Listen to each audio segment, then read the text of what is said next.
Olá, tudo bem? Meu nome é Johnny, eu sou professor de matemática do poliedro e nessa aula nós veremos alguns exercícios sobre quadriláteros, tudo bem? Bom, aqui uma pequena revisão. Quadriláteros são figuras planas que possuem quatro lados. Elas podem ser divididas em algumas categorias. Se esses quadriláteros possuírem dois lados paralelos, nós chamaremos eles de paralelogramos. Dentre os paralelogramos, os que possuem quatro ângulos congruentes, nós chamaremos de retângulos. Os que possuírem os quatro lados congruentes, nós chamaremos de losangos.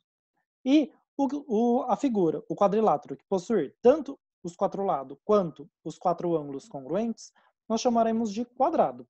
E aqui nesse fluxograma nós vemos que todo quadrado é um retângulo e losango, e todo quadrado, retângulo, losango são paralelogramos. Bom, se o quadrilátero tiver apenas um par de lados paralelos, nós chamaremos ele de trapézio, tudo bem? Bom, aqui os exercícios serão do livro 1 de matemática, do livro do 8º ano do poliedro, tudo bem? O primeiro exercício que veremos é o exercício 7, da página 306. Ele diz o seguinte: a figura a seguir exibe um retângulo ABCD composto de quatro quadrados, né? E ele pede a razão, o valor da razão AB por BC. Bom, se são todos quadrados, a medida dos lados dos quadrados são iguais, né? Os lados são congruentes. Então, ó, se a gente começar com o quadrado pequenininho, se eu chamar de x a medida do quadrado pequenininho, vejam que esse quadrado intermediário, ó, ele possui duas medidas de lados dos dois quadradinhos. Então, ó, se aqui só é x, como são dois quadradinhos iguais, porque eles compartilham um lado em comum, então o lado do quadrado intermediário vai ser x mais x, que é 2x. O lado do quadrado grandão aqui, ele tá vendo que ele possui um lado do quadrado pequenininho, que é x, mais um lado do quadrado intermediário, que é 2x. Então, o lado do quadrado grandão mede 2x mais x, que é 3x.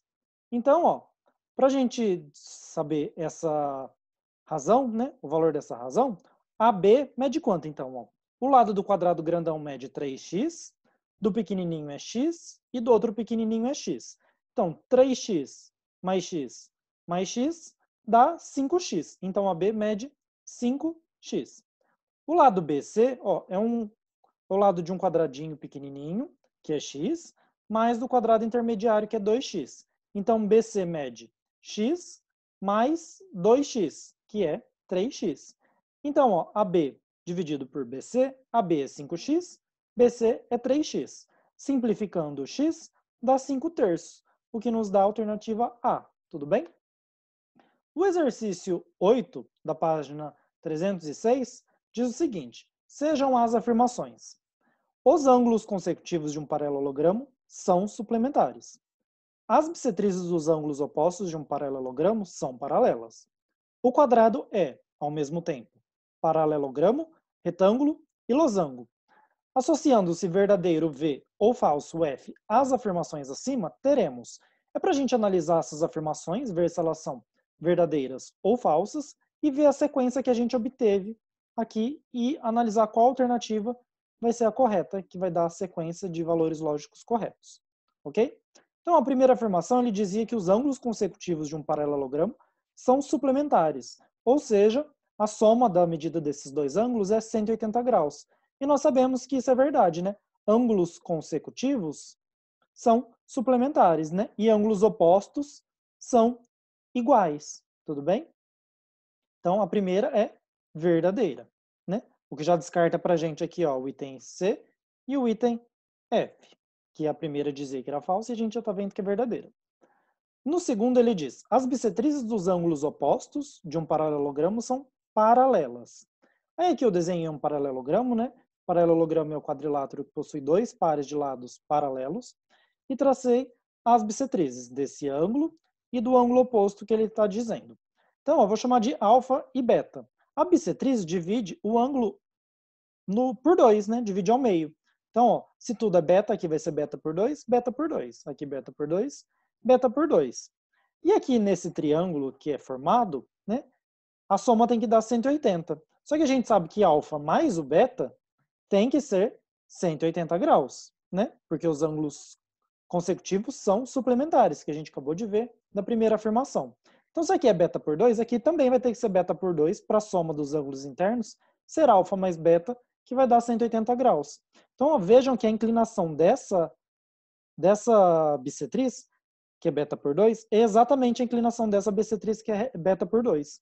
Então, ó, se duas retas têm a mesma inclinação, quer dizer que elas são paralelas. Então, é verdadeira, né? As bissetrizes de ângulos opostos de um paralelogramo são paralelas. Então, também é verdadeira. Aí, a terceira afirmação, ele diz: o quadrado é, ao mesmo tempo, paralelogramo, retângulo e losango, né? E isso é verdadeiro também, né? O quadrado, ele é um paralelogramo porque ele apresenta dois pares de lados paralelos. Ele também é um retângulo porque ele possui os quatro ângulos retos. E ele também é um losango porque eles possuem os quatro lados congruentes. Então também é verdadeira. Então todas as afirmações são verdadeiras, o que nos dá a alternativa A, ok? O exercício 10, lá da página 307, diz o seguinte: nas figuras seguintes, têm-se representados um losango, L, e um retângulo, R, nos quais a unidade das medidas indicadas é o metro. Para que L e R sejam equivalentes, a medida da altura de R em metros deve ser... Bom, nós dizemos que duas figuras planas são equivalentes se as suas áreas são iguais. E aqui, ó, nesse losango, a gente consegue calcular a área de que jeito? Se a gente traçar uma diagonal aqui, a gente vai dividir esse losango em dois triângulos. Mas reparem que aqui a diagonal ela vai dividir esse ângulo ao meio. E 120 graus dividido por 2 é 60. Então a gente vai ter 60 aqui, 60 graus aqui, e aqui também é 60 graus, né? Lembra que ângulos consecutivos tem que ser suplementar no paralelogramo, né? E todo losango é um paralelogramo. Então aqui é 60. Então quando a gente divide essa figura aqui em duas, nós temos dois triângulos equiláteros. E aí a gente consegue calcular a área. E a área do retângulo é base vezes altura. E aí, comparando essas duas áreas, nós teremos a altura que ele está pedindo do retângulo R. Tudo bem? Então, vamos lá? Então, ó, eu já sei que aqui é 120 graus que ele me deu. Então, aqui metade é 60 graus, a outra metade é 60 graus, aqui também é 60 graus. Então, esse triângulo é equilátero. Para a gente calcular a área de um triângulo equilátero, basta a gente fazer base vezes altura. Só que a altura, a gente vê que a altura é igual à mediana. Então, como o triângulo é equilátero, ó, todos os lados, como é losango, todos os lados medem 12. Então, ó, esse ladinho verde aqui também mede 12. Então, como a altura é igual à mediana, ele vai dividir esse segmentinho verde em duas partes iguais. Então, aqui é 6 e aqui é 6 também, tudo bem? Então, a gente tem um triângulo retângulo aqui, ó, onde um cateto mede 6, o outro é a altura, que a gente quer descobrir, e a hipotenusa mede 12. E aí a gente pode usar o teorema de Pitágoras. Então, ó, h ao quadrado mais 6 ao quadrado é 12 ao quadrado. Então, h ao quadrado é 12 ao quadrado é 144, 6 ao quadrado é 36, essa diferença dá 108. Então, h é a raiz de 108, que fatorando, né? Fatorando em números primos, nós vemos que h é 6 raiz de 3. Então, nós descobrimos essa altura. Então, a área desse triângulo equilátero é base, que é 12, vezes essa altura, que é 6 raiz de 3, dividido por 2. Essa é a formulinha da área de um triângulo. E aí, 12 vezes 6, dividido por 2, dá 36, né? Que aí a gente pode simplificar o 12 com 2, que dá 6. E aí 6 vezes 6, 36, raiz de 3. E aí, essa é a área de um triângulo. Para a gente saber a área do losango, como esses dois triângulos são exatamente os mesmos, né? Então eles possuem as mesmas áreas. Então a área do losango, que eu indiquei por AL, da área do losango, é 2 vezes a área desse triângulo. Então vai ser 2 vezes 36 raiz de 3, e aí 2 vezes 36 é 72 raiz de 3, ok?